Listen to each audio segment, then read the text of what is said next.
Good afternoon, class. My name is Officer Bennett, and I will be explaining the different ways to communicate with someone in the criminal justice field. Furthermore, you have to understand how can you use communication in the criminal justice field to become more successful. Today's topic of documentation and communication can help you identify how to become an effective reporter. Although you are understanding what the requirements are, but being able to teach someone else what you know is very important. There are 4 ways to teach someone to introduce the law of communication. First, you have interpersonal communication, nonverbal communication, written communication, or my favorite, oral communication.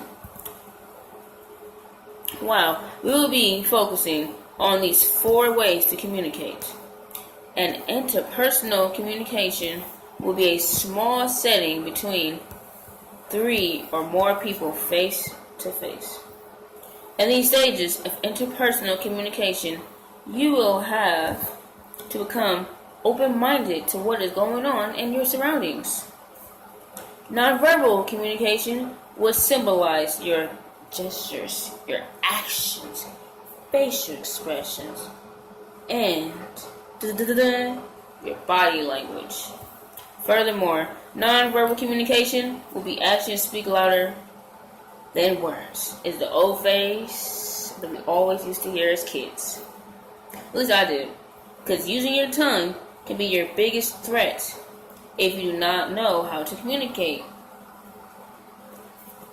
The one way of communication that I have learned would contribute to written communication can be a memo, letters, emails, and reports.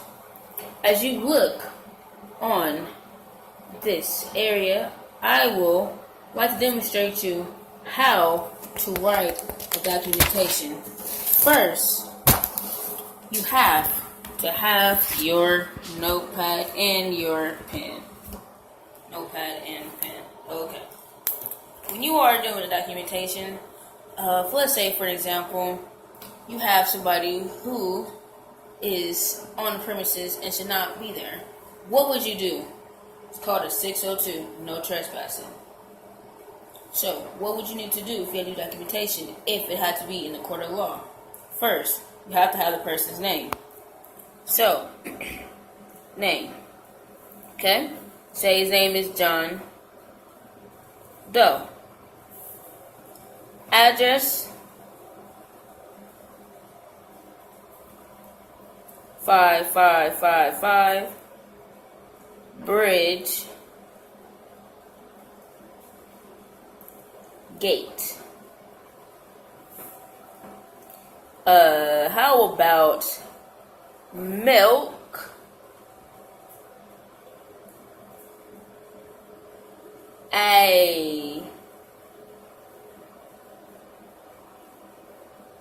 ABE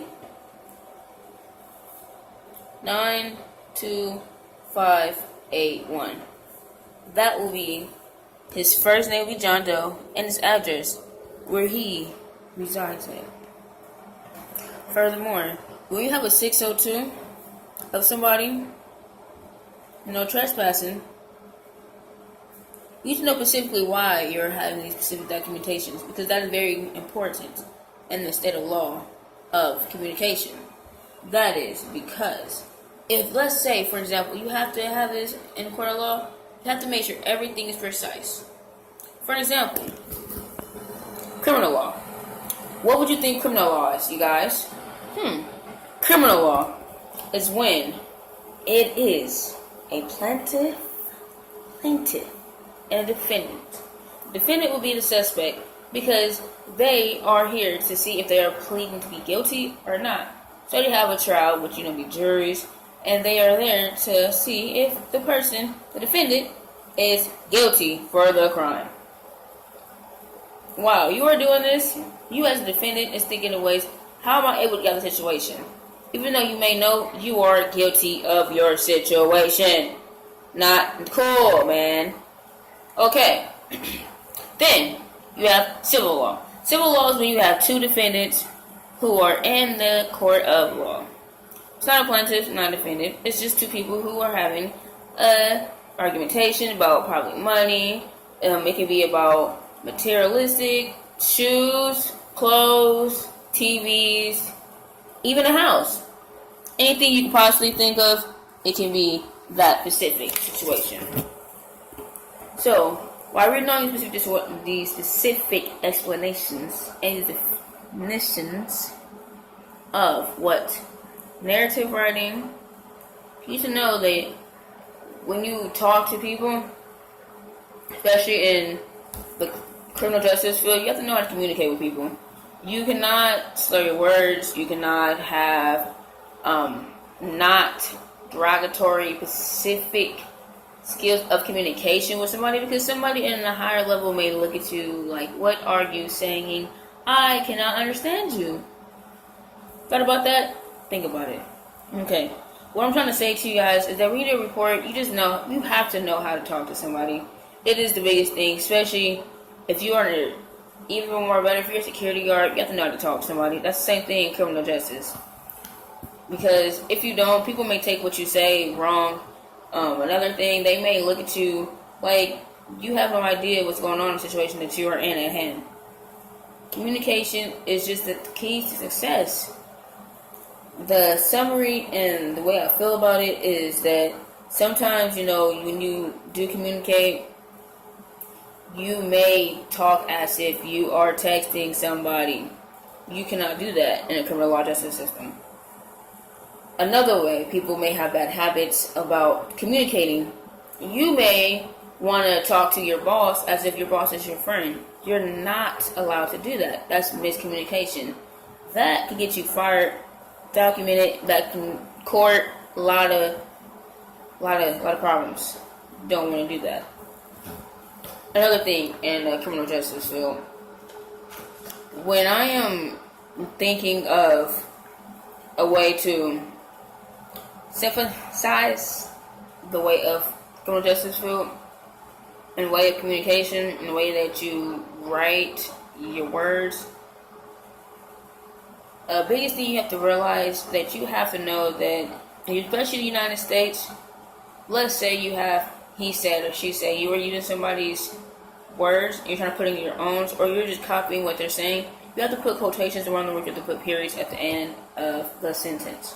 If you do not, that is not proper English language. Okay. Well, I'm getting down to the key points of how to write. You also have another way you need to know about the criminal justice field. You need to know, I believe that is very, very important, is when you're talking to somebody, know what they are saying by the way that they move. You can move a certain kind of way, and somebody can take what you're saying wrong. Like I said, once again, that's very, very important. Because, let's say a situation does happen, and you have to go to court. Okay, you're going to have a forensic report, which means that it can be any written documentation in court of law. I'm so sorry about this. Okay, when you are learning also about criminal justice and how to write reports, you need to also know when you are writing these reports, you need to make sure that you get both sides of the party. You need to make sure you get the first and last name, like I said before about John Doe, said in the beginning of the video. You have to know how to talk to people, even if they're a suspect. Talk to the suspect, talk to the victim, talk to people who are around them. Witnesses are very important. You may have somebody say, I didn't do it. If you have witnesses, that's very, very, very important to get down.